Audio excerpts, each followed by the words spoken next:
Happy Wednesday, everybody, and welcome into the Gramlich and Mac Lane podcast presented by Ingles, the official supermarket of Gramlich and Mac Lane. We have so many games to break down from week one. Some shockers for sure, that Duke Clemson game, Mac. But before we get there, we did kind of say we were going to put on episode Tuesday, and here's what happened. Mac had the longest TV day ever. And of course, my house has been hit by COVID yet again. And everybody's fine, but we have the COVID. So we decided to push it because it was just not going to happen. But here we are. It's Wednesday, and we have some games to talk about, Mac. But before we even get to that, you, sir, were on TV for literally every day of the last year, it seems. But specifically on Monday, you were on every single show. I mean, you just killed it. It was fun. I appreciate that. Thank you, partner. It was a big time. And of course, being the fifth day out of a 5-day trip, you're a little tired, you're a little gassed, but there was a lot of momentum, especially coming off Sunday night and the Noles just absolutely rocking America. We're getting to that.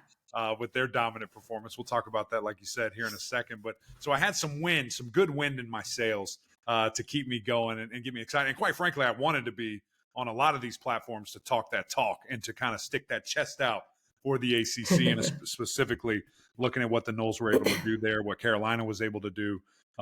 It was a lot of fun to really share that. So we had radio early in the morning, 8 to 11, then doing a little sports center, little college football live, ACC PM, went to a Duke tailgate, did some fun social stuff there. And then, of course, had our show pregame, halftime, and postgame. But long day. And, it was good to get back home, see little Amelia, see Khaki, and, of course, be here with them. Yes, that they needed you back, I'm sure, Mac. And so before we get to all these games, because we have a bajillion to talk about, Mac mentioned he was on radio. You can hear our podcast, by the way, on SiriusXM, channel 371. Don't forget, that is still very much a thing. And if you're listening on SiriusXM, you're going to hear about Ingles because we're always talking about Ingles, the official supermarket of Gramlich and Mac Lane. And, Mac, probably some Clemson fans went to an Ingles on Tuesday morning to drown their sorrows, get some Starbucks, get a donut, whatever you need. Remember the good things in life. Some tissues, maybe.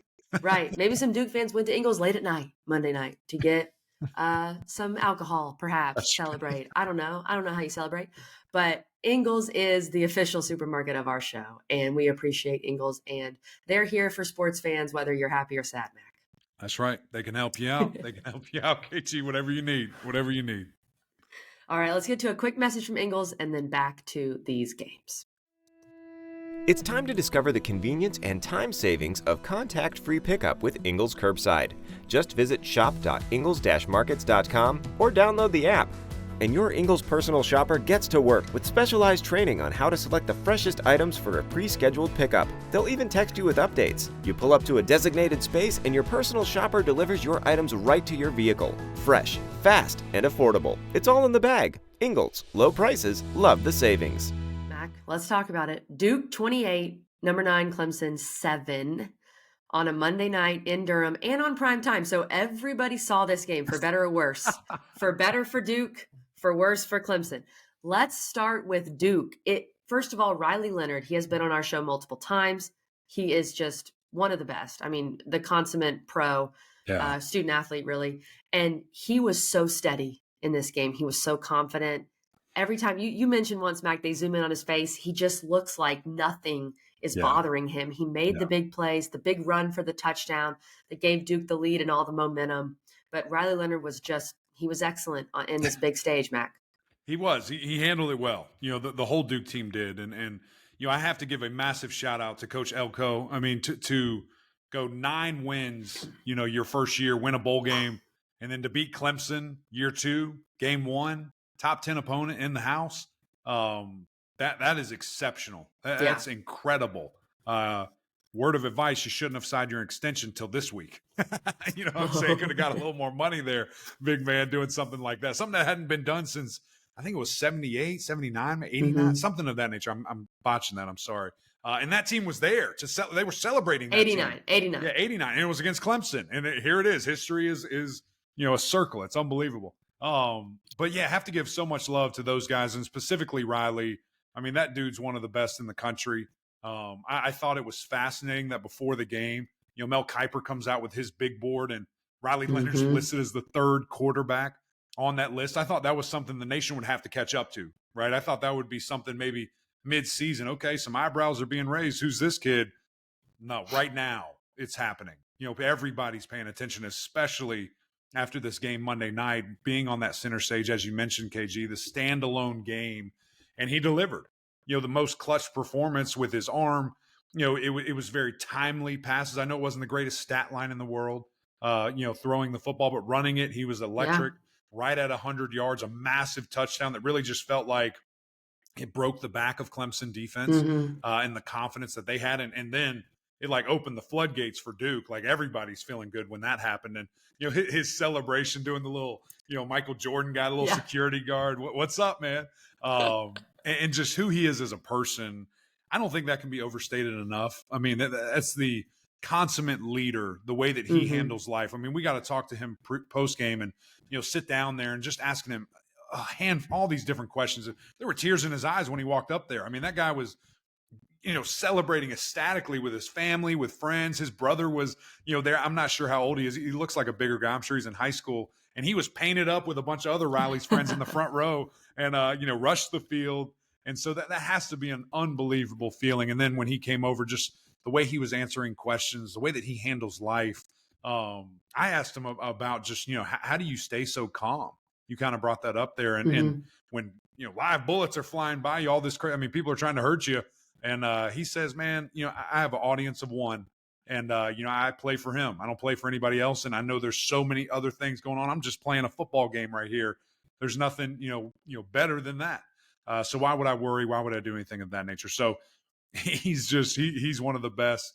And I thought his performance was absolutely spectacular. And we thought that this is what it would take. Now, if you would have told me that Riley only threw for 175 yards, I wouldn't think that Duke would have won. Yeah. But the way that he ran the football, and more specifically, the way that this defense played, KG, for Duke, that was an amazing thing that I didn't know that they could reach that level. That was the difference maker. I mean, on our preview show on Monday, we talked about the 4 units, and we said Duke's defense was probably the weakest of the 4. And Duke's defense, I think, looked like the best. They looked like the strongest of the 4 units. They were so good, holding Clemson to 7 points. Now, of course, some of that, Clemson shooting itself in the foot, Mac. And before we get to Clemson, I mean, Duke, their physicality and their speed, I thought were just better than Clemson, which is crazy. I thought Duke's offensive line was able to hold up against Clemson's pass rush. We talked about that as well, Mac. Graham Barton and the boys. Riley Leonard also very elusive. He's able to help them out, but it didn't feel like Clemson's defense was really able to bother Duke much at all. Right. I'll kind of finish on the offense here, then go over to the defense for Duke. I thought the offensive line played exceptional for Duke. I thought that Graham Barton looked like one of the best players on the field. I mean, there was no worry. His pass set, his variety of pass sets where, he hit guys with a quick kind of jump set, a vertical set, straight across. I mean, all these different things that he was able to do. I mean, it was kind of child's play, to be quite frank. I know nobody wants to watch the line of scrimmage and watch offensive line play, but he was sweet. And there never was a moment where he even got beat, to be quite honest. And we talked about this too, KG. What an opportunity for a guy like that going against this defense and going against these NFL names. I surely think that he made money. I mean, even in the run game, just tossing guys. I think it was the second or third snap of the game. He buried Justin Maskell. I mean, to see that and to see the strength, it was really impressive. It truly was. And then, the running backs getting involved. And in the passing game, I thought that was even more electric for them because there was some wheel routes, rail routes, whatever you want to call it, where Riley just sees the blitz. He kind of baits them in and boom, hits them. There's no one home. And, just a great job dissecting that. Kevin Johns called it an amazing game plan. And again, cannot give them enough love. On the defensive side of the ball for Duke, they were aggressive, physical, and just confident. I mean, the way that those guys were dancing around, jumping around in between plays, celebrating. I mean, they were bullying Clemson's offense, to be quite frank, at different times. And, I thought that the speed, like you said, was nuts. I mean, guys were just all over the place. Wide receivers able to get zero separation at all. The secondary was It was impressive is the easiest thing that I can say. And I know that Clemson had 400 plus yards. I know that they moved the ball at will, kind of to get first downs. I think they had close to 30 first downs, but they couldn't get in the end zone. Bid and don't Couldn't break score. to a T for this Duke defense. So let's talk about Clemson, because to your point, Mac, Clemson made a lot of errors. I mean, 5 red zone trips and 7 points is almost impossible. Like, that's almost impossible to do. Yeah. The 2 fumbles on the 1-yard line are going to kill you, obviously. I mean, that's just, it's not going to work out if you do that. Yeah. I don't care who you are. Yeah. But let's look at Clemson from a big picture, Mac.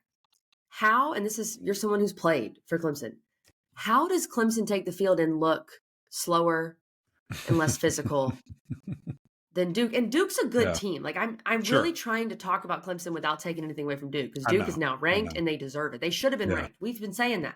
They should have been ranked preseason. Right. But basically, what has happened? Yeah. Explain it. Explain. I really, it's hard to, right? Like, I saw Jeremiah Trotter, who, I think is still banged up. Maybe it's a hamstring deal. I'm not sure, but just did not look explosive. Didn't look like he was able to be his true self. I saw Barrett Carter missing a ton of plays. Think about the play where Barrett Carter had Riley Leonard wrapped up and for a sack, gets away. For a sack. And he doesn't, would have changed the game. To bring him down. Would have changed the game. And, I saw a lot of plays like that. Secondary still getting kind of, worked at times. Now, again, much improved. They didn't take a ton of deep shots. I think the longest pass was... I don't think the secondary was really the issue. Well, I think missing tackles wise, I will say they didn't do their part. Sure. But no one really did. And that was another thing that was really strange. I think the most alarming piece of it what was the lack of pressure, penetration, and execution from the defensive line. Especially a unit that I thought was going to have 3 monsters rotating at will in there, and Duke's offensive line really handled business. So, going to be interesting to see moving forward with Clemson. Do they go into this coming week, which we'll talk about more extensively on Friday, and score 70 plus? Do they mess around and get booed off the field? Mac, when is the last time Clemson scored 70 in a game? It's a lot of points. I don't know. We'll have to look. Maybe against When's the last time Louisville? Clemson scored 50?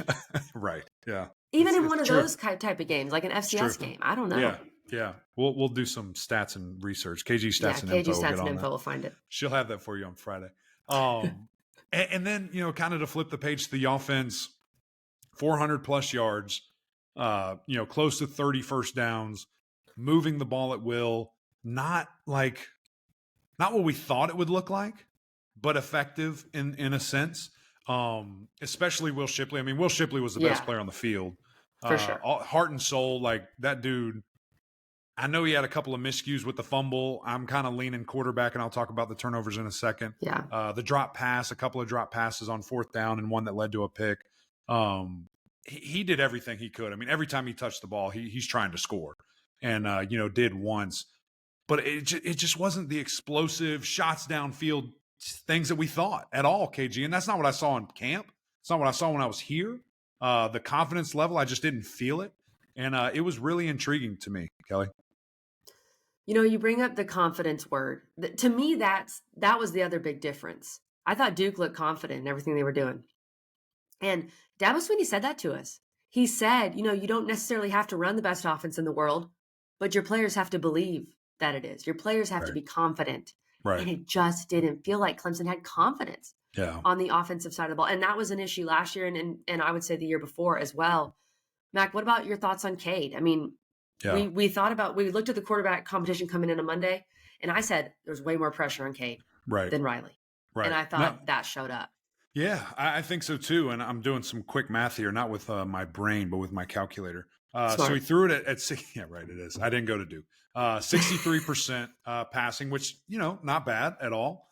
200 yards, you'd like to see a little bit more. A touchdown and an interception. Again, if I compare these two stat lines just strictly on how the quarterbacks threw the ball, I would say Clemson won the football game, but they didn't. And they got blown out. Well, and the difference with K-Mac was 4.9 yards per attempt. Exactly. And that's where I was going to get. The pushing the ball downfield was just, it didn't happen. And here's the deal. This is what's interesting, without being in those meeting rooms and really knowing what the concepts and where people are trying to go with the football. It almost was like his, I hate to say the word scared, but that's what it looked like at times.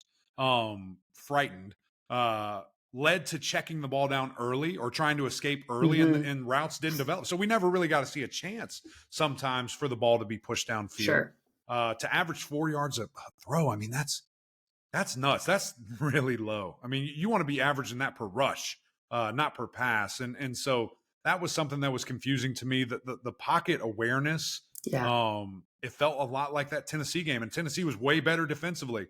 And I thought the offensive line was way worse than comparatively. I thought the offensive line played great for Clemson against Duke here, running the football and protecting him. Now, when it was we got to pass every play, that's a little different. Those guys can just pin their ears back and go.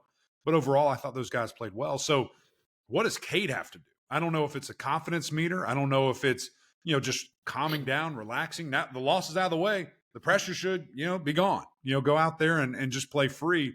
How can you do that? How can these guys happen? And then kind of lastly, the last negative thing, and then we can talk some turnovers, KG. The wide receivers, yet again, to me, did not feel like they were getting separation. Didn't feel like they were getting these big plays, getting open. And again, is that because K didn't have time in his own head to throw them? I'm not sure. But I wanted to see a lot more from those guys, how they were targeted. Like the fact that, Bo wasn't targeted for like a quarter. Adam Randall wasn't targeted for a quarter. Cole Turner didn't get involved until the end of the game. It was really strange, all of it, to be quite frank. There's no way in the world I thought this is what this offense would have looked like in this first game. And we have to remember this was the first game of this new offense. So a lot could change between now and the end of the year. But to your point, Mac, not a great start. And you do have 2 games coming up where you can get right. And then you have Florida State. And we'll talk about the Noles. But, Mac, you want to hit on those turnovers. The turnovers were just deadly. I mean, there's no other way around it. And, Mac, I hate to say, but what did I say at the end of our pod? I said, how does Duke win this game? Turnovers, baby. You have to force turnovers when you're an underdog like that. Right. And, I mean, Duke did a great job. They did. And they forced 8 of them. I count turnover on downs as a turnover. I count a blocked field goal as a turnover. And then you got a couple of fumbles and an interception in there as well.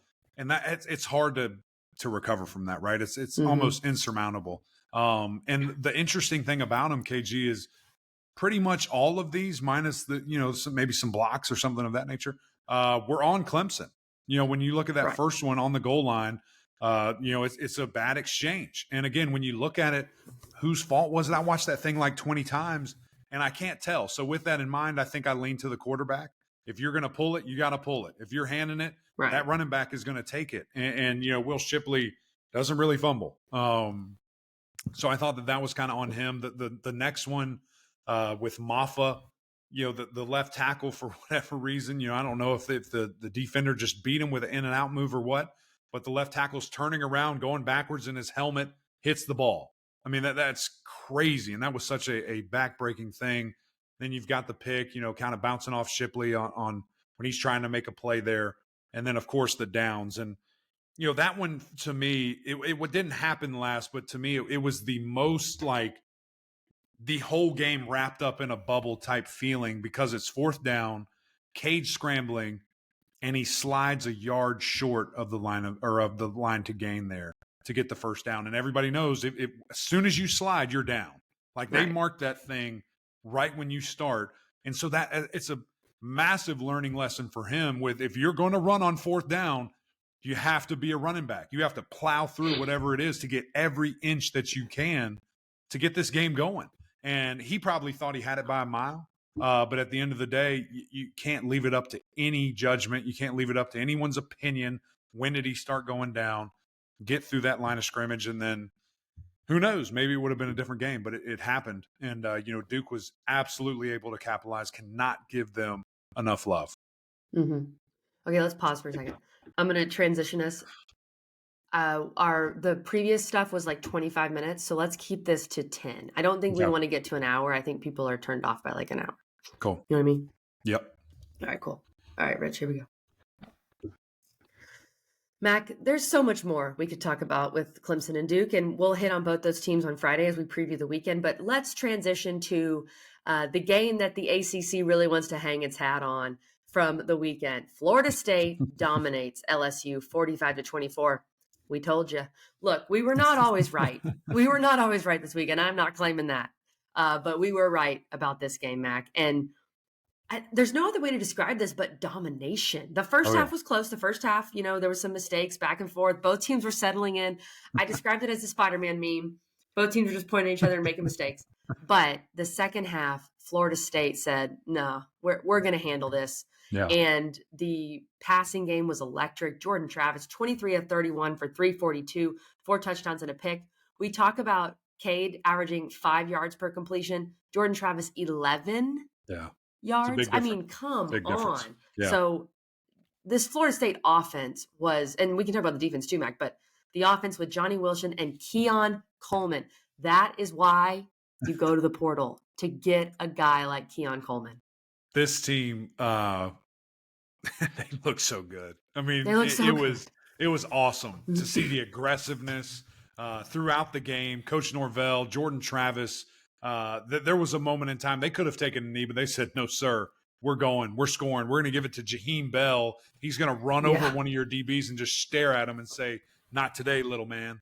Not today. And I loved it. Yeah, way too small. I absolutely loved it. And these guys were totally electric. Now, the first half was interesting. I don't know if it was pressure or whatever it was, excitement. I think it's week one, big moment. Yeah, overexcitement. Something. And Jordan just feeling like he had to do too much because there was some weird plays that I have not seen him make in years. Where he's forcing the issue, trying to make things happen. Turnovers occurred because of it, really just silly plays. And then they got to the locker room at halftime and they said, no more of this. Like, let's go. Let's get it going. And they played so free. It was beautiful to see. I referenced the, 4th down conversion towards the middle end of the game there. Maybe it was the third quarter where, LSU's blitzing off the edge. Jordan Travis he's a magician back there, truly. The way that he has the feel for the game, his pocket presence is electric, and he just baits him in, says, come on, come here, come get me. And then, boop, pops it over to Toafili. Toafili takes it 40 yards, lands at the 1-yard line. And then the very next play, I think just is the epitome of Jordan Travis and his understanding of football, his awareness, that spidey sense. You talk about the meme, his spidey senses were in full effect there. He is reading the right defensive end, the right edge player, end of line player, whatever you want to call it. And that's the go. If he comes, he's taking it. If he's standing there, he hands it off and goes. That guy's standing there. Now, what he feels is there's a blitz coming off of the left side. And again, I don't know how he saw it. It had to be just a total feel thing because he pulled that ball based off of that, went the other way, walks into the end zone. And I was just like, dude, special guy. And I think the control of the offense, KG, the throws that he was making, there was a handful of drops too. Like Johnny Wilson could have had even more yards. First half. Travis could have had even more yards. But they found a way. And again, can't speak enough highly about Keon Coleman. I think he's the best receiver in the league right now. Dude. I kind of have my list, and Johnny was number 1. I think Keon's number 1. And I think that it's hard to what say you're going to see here is Keon becomes the number 1 wide receiver for Florida State. But because of that, Johnny's going to get a lot more opportunities because they're going to be double teaming Keon now. It's going to be fascinating to see how this team can keep going because they didn't run the ball super well. Now, in the second half, they did get it going, but that's their bread and butter. So when they're playing a team that isn't as massive as LSU is on the defensive line, how much more is that run game going to be implemented? The most terrifying thing in the world for me, KG, and not really for me, I love it. I'm thriving in this room right now because we've got the best team in the country, I think, in Florida State. They can get better. Yeah. And I think they will get better. And you're not going to see the penalty. My goodness, all those penalties, which a lot of them, I think the refs were looking through some. It was interesting. Laker-colored goggles there. I don't know what's up with that. Were the refs part of the family? I don't know. The family. They were it's in a fair there. Question. Take that family out of here. So clean that up. And my goodness, you see what it happens. Right. Defensive side of the ball, cannot give them enough credit. Those goal line stands, KG, nuts. Ooh. Way to set the tempo. Those were huge early. Huge. To grab momentum back.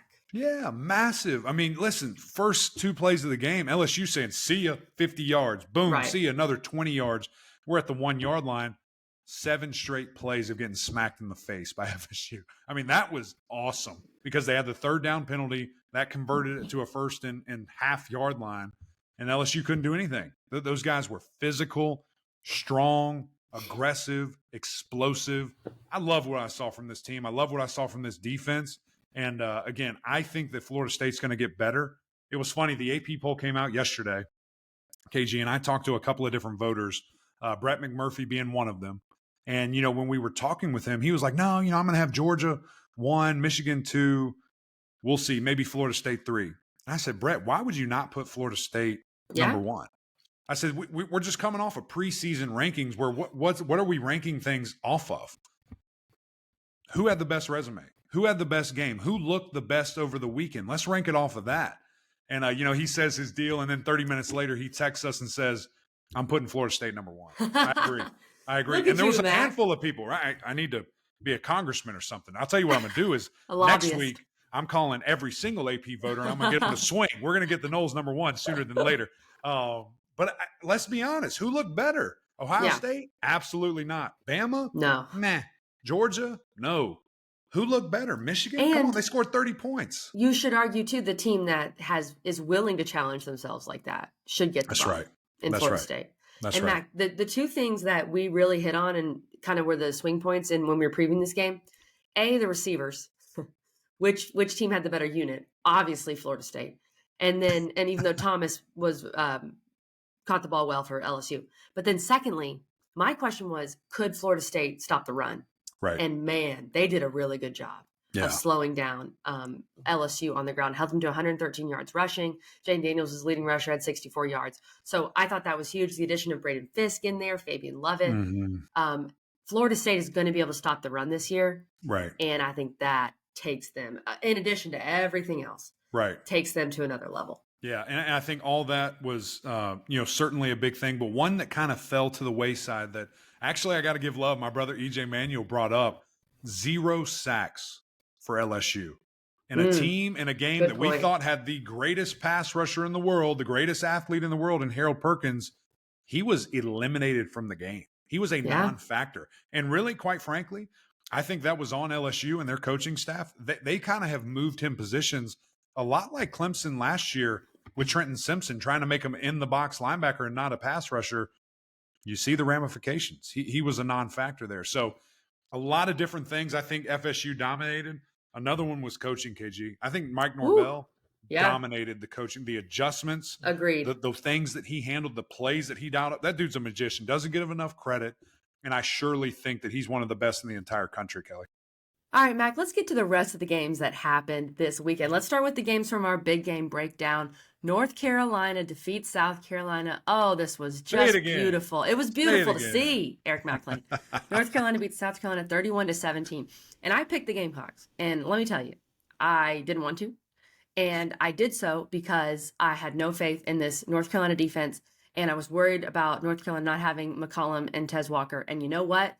Neither of those things were a problem. Playmakers stepped up for UNC on the offensive side, but more importantly, Mac, this UNC defense, they held South Carolina to -2 rushing yards. They got after Spencer Rattler.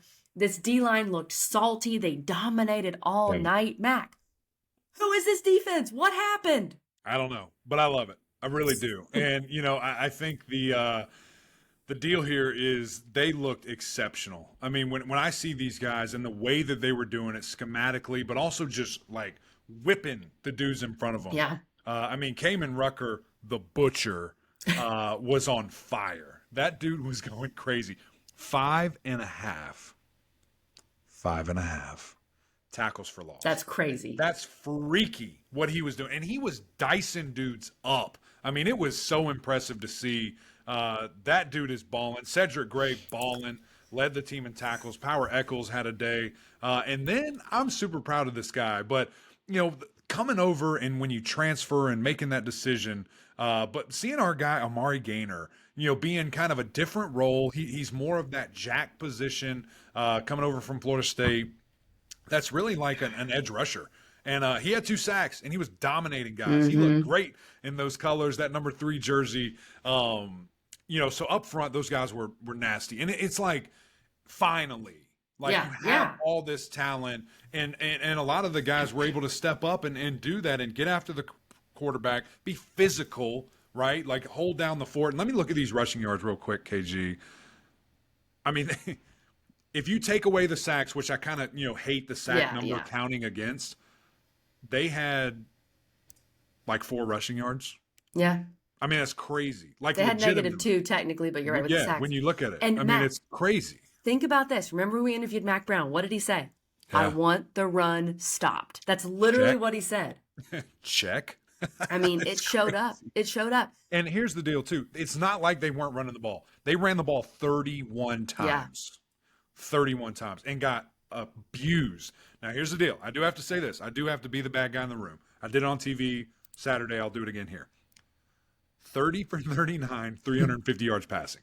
True. That ain't good. That's not good. Here's the good part, though. I'll counter it with this. 0 touchdowns through the air.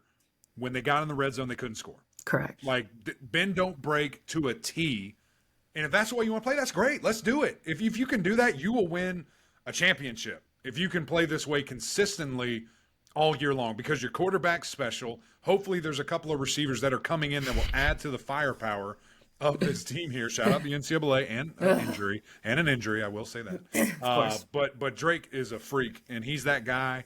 And, man, it was impressive to see this team. I think everybody was in straight jubilation when they saw this Carolina defense and the things that they were able to do. So I know the most of that was, of course, our guy, Gene Chizik, and he's super excited. Yes. He's got his guys balling. So great to see it. And, of course, anytime those chickens get beat, it's a great day in the McLean and Smith and Gramlich household. It's very true. It's very true. And what I wanted came true in that Mac Brown gave us another Simon Says dance. And at the end, he was it's like he was doing the freestyle. Ooh, like he was swimming freestyle. I don't even know. I don't know what Mac Brown was doing, but it was so glorious. And Mac, to your point where you talk about Rattler did throw for 350, but North Carolina stopped the run. And that's what Mac Brown wanted. And they did that. And then on the flip side, you and I said the keys. My key was, can this defense show up and look better? And your key was, can UNC run the ball? Having British Brooks back for North Carolina has been huge. He had 15 carries for 103.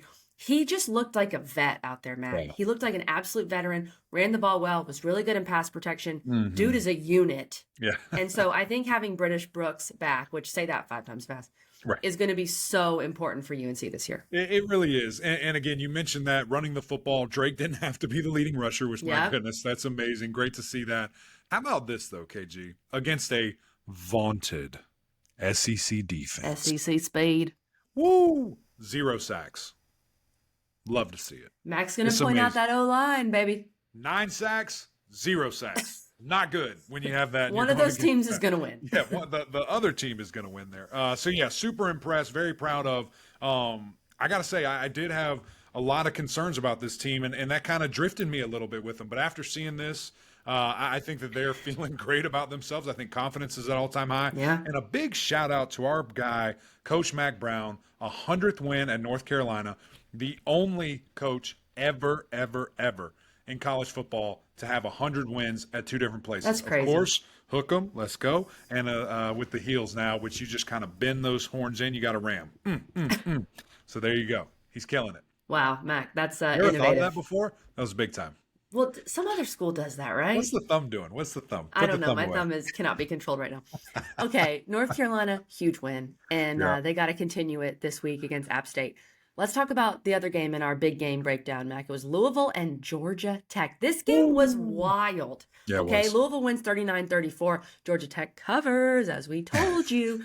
And at halftime, you're thinking Georgia Tech's winning this thing. I mean, this was a tale of 2 halves, really. Georgia Tech looked great in the first half and, frankly, blew it in the second half. And credit Louisville for going into that halftime on the road, completely down and out, and being able to fight back. I thought the big difference, Mac, costly turnovers for Georgia Tech. Yeah. Louisville ran the ball better. These quarterbacks, their lines were pretty identical, but those were the difference makers for me. Yeah, they really were, which is kind of funny. They're very close, the quarterbacks' lines there. A lot to build on for both teams. I was pleasantly surprised by both teams. Honestly. I was How pleasantly clean surprised it by both. was. Yeah, the execution by both teams. Really the identity of what they want to be.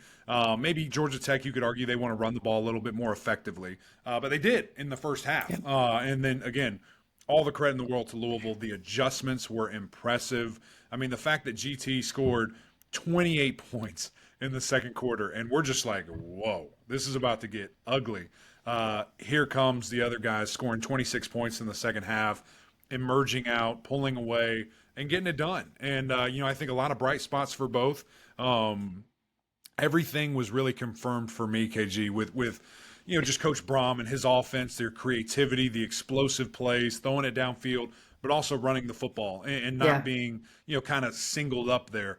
When you look at these guys, they had passes of 40 yards, 30 yards, rush of 74 yards for along there. So big explosive plays. That's what they're going to do. And then on the other side with Georgia Tech and Haynes King, very impressive to see kind of his command. Now he did make one, kind of big mistake, which, is what it is. It was a one-score game that kind of led to losing there with the sack fumble.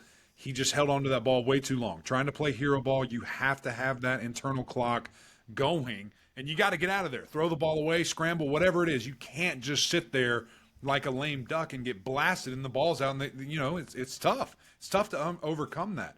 But a lot that I think I saw from him. And then even they had a chance that last drive. He throws a strike across the middle for the fourth down conversion, hits his receiver right in the hands, right in the face. He drops it. Could have been a hero story, but we didn't get to see it. So very impressed by both these teams, KG. I think two teams that I thought were going to be middle to the back of the pack, they're rising up a little bit. We'll see. I was encouraged by both. I think, it could be a situation where maybe they both made each other look good with those defenses. Hey, we will see about that. Yes. Time will tell. But offensively, it's great for right now. It's nice to think Louisville has a quarterback, Georgia Tech has a quarterback. I mean, that's that's great. It is that's great. good to see from both of those teams. It's fascinating, KG, to me, how much different having a quarterback can change your team. Oh, yeah. I mean, it is literally the most important position in all of sport. And now you're seeing with a guy like Haynes King how just capable Georgia Tech look. But halftime adjustments, win to Louisville. Georgia Tech got to do the same, get better at that, and get back going. It's hard to only have 6.5 of football. Yeah, for sure. Okay, speaking of good quarterbacks, Miami defeats the other Miami 38-3. Miami just handled their business. You know what? This was good. When Miami plays a team from, what is the MAC, I think, is where Miami of Ohio, I don't want to hear about it. Yeah, I think it's good when I don't hear about it. That's and right. Here's the biggest difference. Mac, I know this made you happy. Miami ran for 250 yards on 36 carries, 7 yards per carry. How about that new look O-line? You love to see it, KG, because those boys were out there feasting. And I think the biggest thing, kind of the topic of discussion here, which we will obviously jump in a lot, deeper as the week goes on here. Oh, but yeah. What does this mean for next week? What does this mean for Texas A&M? Because that's what matters. Exactly, because this game, is what it is. But I think it's the way that it happened, the way that they functioned and executed.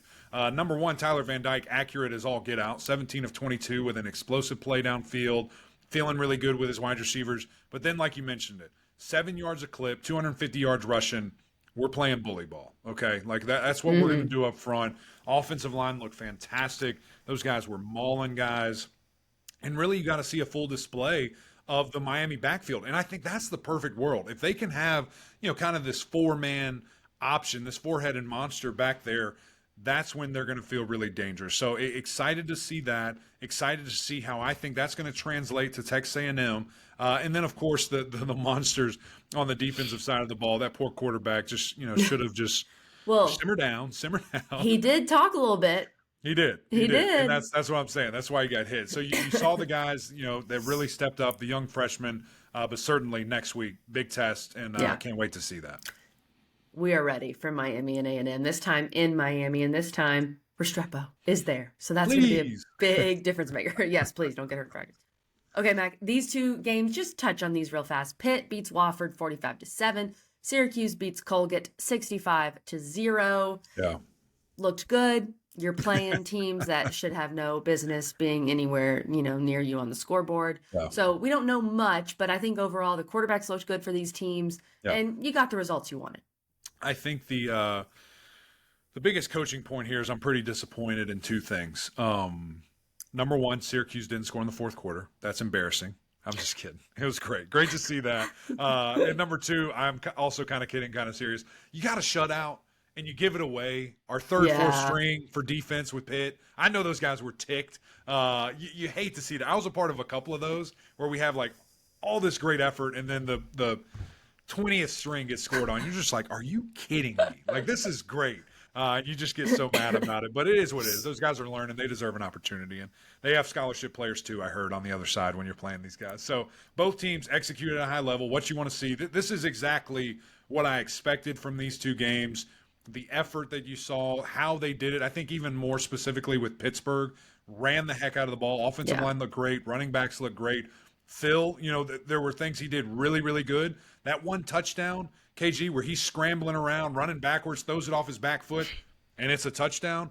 That's a pick six against Florida State. That's a pick six against Clemson. Can't do that. And again, I hate to be the negative guy, but it's just the way it is. It's the way that my brain works as an offensive lineman. We don't care about the good, just the bad. That's a lesson that he didn't learn. And now he thinks he can get away with it, so I'm worried about that. When you play a really good team, he thinks he can scramble around, just throw it up, and it's going to be a touchdown. Instead of, you can't do that. You don't want to do that. You want to make the safe play, the smart play, but that's why we have, these legends that do things like that. So it was good to see this from both these teams, though. Maybe the Narduz is in his ear telling him you can't necessarily well, it's one of those plays where you're like, no, right. Yes, great throw, man, great throw. But you're right. It'll be interesting. I'd love to hear about that conversation. The Narduz will handle it, Mac. I have ultimate faith in Pat Narduzzi. Okay, 3 more wins that we need to hit on here. Wake Forest beats Elon 37-17. Mac, overall, Mitch Griffiths, offense looks good. Giving up 17, though. That's been our concern with Wake Forest is this defense going into the year. Well, it was a weird tale of two halves with Wake Forest because the first half, they're on fire. I mean, they've got 24 points. It's 24-0, looking really good, throwing it all over the yard. Wide receivers are looking great, making big plays. And then it just kind of stalled out and was weird. I don't know if, they just got too comfortable. They're like, okay, the game's over. You got a pick 6 there, which was just a silly decision. And Mitch said, I shouldn't have thrown that. And that's the kind of thing, you learn a lesson in a game like that. And you pay for it and you didn't get it. So now when they do play Clemson, they do play FSU, et cetera, he doesn't make that mistake. He doesn't try to do that same thing. So moral of the story, Wake Forest is going to be just fine. They're going to be really good. They're going to be very explosive and score a lot of points.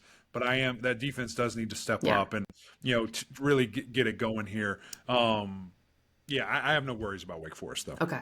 Tell me about Virginia Tech. You were at Virginia Tech. You were there with the huddle. Virginia Tech beats Old Dominion 36-17.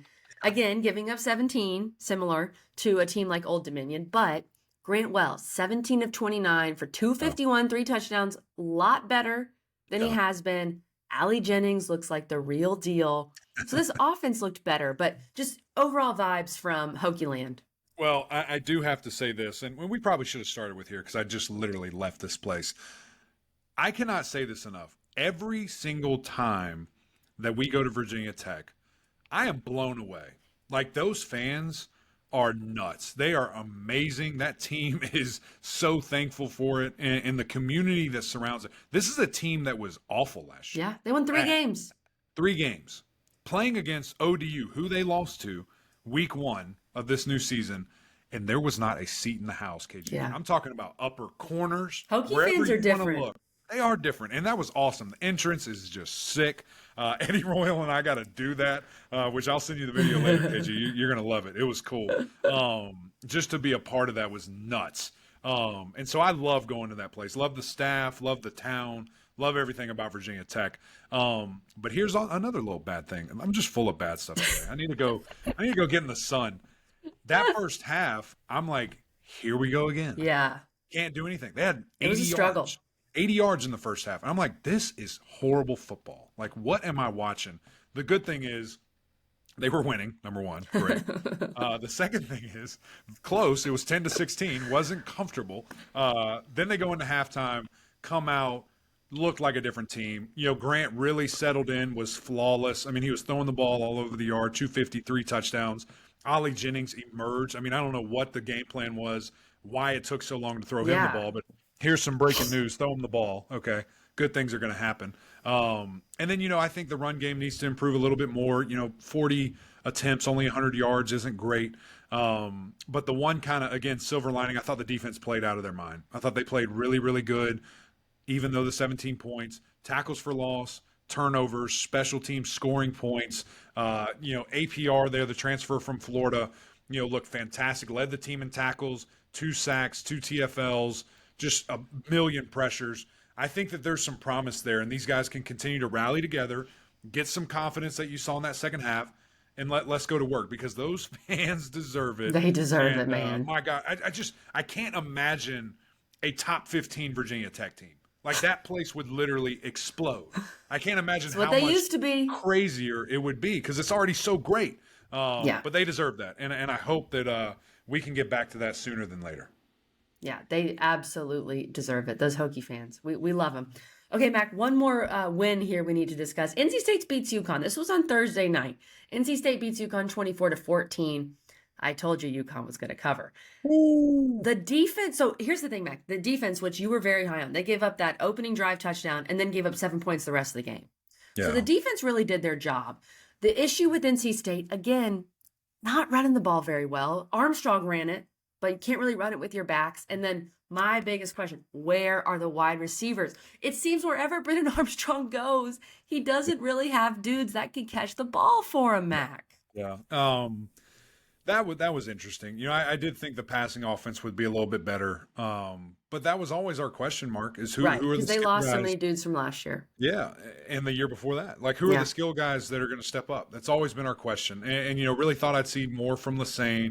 And they'll figure it out. Like, it takes time. Like, it's one thing to have chemistry in practice. It's a total another animal in a game when it matters. And it's a brand new system. Brand new system. It's week 1. You're traveling.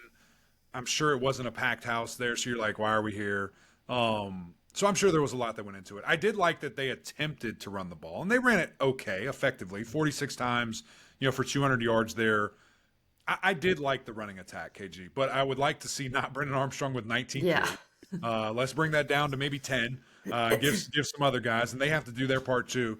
And then, like you said, the defense, led by our guy Peyton Wilson, played out of his mind, looked great, flying around all over the place. Davin Van looked exceptional. Cornerbacks looked so good. I think there's a lot of potential for this team. I'm kind of, not that I'm not counting it, but I'm kind of wiping this game because it's on the road. Okay. The opponent is good. It's a bowl team. And not that it was the most impressive thing I've ever seen, but I'm kind of wiping. I think we'll see a much different team against Notre Dame this coming Saturday at high noon. Well, you're going to need to, because Notre Dame has looked pretty darn good. Excited for that game, Mac. All right, we got to finish with the bad here. Just some quick thoughts. We told you Tennessee was going to win this game by 28 points or more. Tennessee beats Virginia 49-13. Tony Muskett gets hurt. That's not good. We don't know if he's going to even come back with the pain that he looked like he was in. I'm not sure he will. Right. And you don't have Chico Bennett, which is your best defensive player. So, Mac, any thoughts on this game? The first half was good. Yes, it was. Here's the deal. They were in scoring position twice, only came up with 3 points. Can't do that. Right. Especially against a great team that Tennessee is. And then who knows what would have changed if that happened, because then you're like, some doubt creeps in. Who knows? Right, and you get some confidence. It could get crazy. You get confidence, they start down. I thought the run game was, it's tough when you're going against an opponent like that. But they were committed to it, ran it 40 times. You just got to get some more dudes at the end of the day. And I did think the defense, in the first half was exceptional. Yeah. They forced some 3-and-outs, forced some punts, forced some turnovers, things of that nature. So there is promise, but I think there's a way to go. And I know that football team was extremely elated to be back on the field, to play with each other. And, again, to see the constant remembrance, of those players all year long is going to be special. And, it was cool to see all of that. And that's a tough opener. I don't care who you are. That's a really tough opener. Neutral site, but it's in Nashville. It's packed out, ball fans everywhere. Yeah, It wasn't neutral. And coming off the tragedy that you're coming off of. Yeah. All right, Mac, last game. Northern Illinois beats Boston College 27-24 in overtime. And that's all the time we have for today. Thanks for listening. Pat Garwo, 10 carries for 43 yards, Mac. I know the quarterback situation is a disaster, but we can't run the ball at all, man. And it's the same. It looks the same, and I don't know Yeah. why. That's honestly one of those games that, as the week goes on, I'm just going to have to dive into so much just to look at what happened. Why And they did almost this go came wrong? back and won it. That's what's crazy. Right. They did. And I think what's going to be interesting is with, Castellanos, do you just say, go be an athlete, figure it out? Yeah. Like, we're going to let you run. We're going to let you throw it. You got to make it happen. You're our best option there. Emmett Morehead, I'm not sure what happened. I'm confused. In between media day and the first snap. I thought that guy was going to be nuts. I thought he was going to be great. And I don't know. And I hope it's nothing too crazy. But he just didn't look confident. He's sailing balls. Never seen him do that in the previous things that we had seen from him. Defense obviously has to be better. They were running the ball at will, throwing the ball at will. A lot that they have to do at BC. That was a brutal loss for the league. That was rough. They can get back on track hopefully this week. But again, they fought back and almost came back and won that game in overtime. Yeah. So, Boston College and Virginia, tough weeks. But overall, very solid start, I would say, for the ACC, highlighted by North Carolina's win for sure. The season is here. Week 2's coming up. A lot of great games that I cannot wait to preview on Friday. It was a little wonky schedule. We appreciate y'all bearing with us this week. We'll be back to normal next week with the Monday, Wednesday, Friday kind of review, big guest episode, and then, of course, the preview on Friday. So that's it from us. Another great episode of Gramlich and Mac Lane. We appreciate you guys tuning in. Appreciate Ingles, our great sponsor, and all the support that they give us there. We need you to do us a favor, though. Go over to YouTube, subscribe, jump on this train with us. You got to see all this fun stuff that we're doing over here. And, of course, leave some comments. It's always fun to hear from you guys there and interact with you. And then the OGs over on Apple Podcasts, rate, review, subscribe. We'd greatly appreciate that as well. But that's it from us. Until next time, we'll see y'all.